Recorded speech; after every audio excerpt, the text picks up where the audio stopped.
Քոչարյան արդեն մի քանի օր է Բաքուն շարունակում է ապատեղեկատվություն տարածել, թե Հայաստանը հրադադար է խախտում։ Թվում էր, թե փաստաթղթի պատրաստի լինելուց եւ այդ հայտարարությունից հետո, որ արդեն խաղաղության պայմանագիրը պատրաստ է ստորագրման, ավելի նորմալացնող գործընթացներ կարող են հետևել, սակայն մենք տեսնում ենք, որ իրավիճակի սրում է տեղ ունենում։ Արդյոք դուք համամիտ Մի քիչ են կողմ էլի, ես խնդրում եմ։ Դուք եք կողմ կանգնեք։ Այդպես եմ ուզում։ Մի խանգարեք ձեր գործընկերներին։ Դուք միշտ ինձ խանգարում եք, այնտեղ կանգնեք։ Դուք։ Եթե թե ես կգնամ, չեմ պատասխանի ձեր գործընկերներին։ Այդպես, որտեվ ես առաջնորդվում եմ հոգևորականի այն առաջարկին, որ ձեզ արեց։ Մաքրեք ձեր շրթունքները։ Շատ լավ։ Ոչ մի բան, ասեք։ Այսինքն էս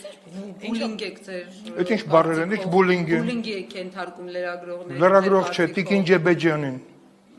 Լրագրողները այստեղ կանգնած են։ Հոգևորականի որ ցիտում եք, բանը կոնտեքստն է կցիտեք, ինչի։ Ինչով եք պայմանավորում Ադրբեջանի ագրեսիվ պահվածքը եւ այս լավ շահում։ Շարունակ։ Ինչով եք